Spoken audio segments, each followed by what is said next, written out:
Frostbite Theater presents Cold Cuts, no baloney. Just science. Hi, I'm Joanna. And I'm Steve. Here's a question for you.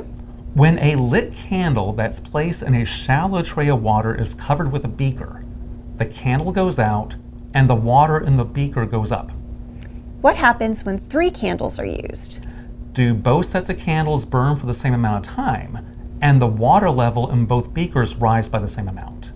Does the single candle burn longer and the water level in both beakers rise by the same amount? Does the group of 3 candles burn for longer, and the water level in both beakers rise by the same amount? Or does the single candle burn longer and the water level of the second beaker rise by a greater amount? Pause the video now if you'd like to think it over before we show you what happens.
First, let's talk about the candles.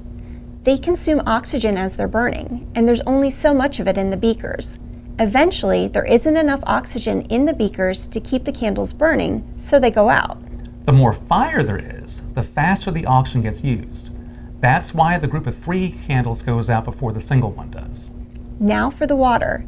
The pressure in the beaker drops, which is why the water is drawn into it. A common reason given for this is that the fire is consuming oxygen. But if that were the sole reason, then we would expect the water level in both beakers to be about the same, because whether it's 1 candle or 3, about the same amount of oxygen is being used. There's actually a lot of things going on. Oxygen is being consumed. Carbon dioxide and water vapor are being produced. Water vapor is condensing onto the walls of the beaker. We think the biggest factor is that the beaker is trapping hot air from the candles as it's being lowered into position. You get more hot air with 3 candles than 1, so you get a greater effect with 3 candles as that hot air cools back down to room temperature. But we'll leave it up to the viewer to experiment with this further, maybe as a science fair project or something. Thanks for watching. We hope you'll join us again soon for another question.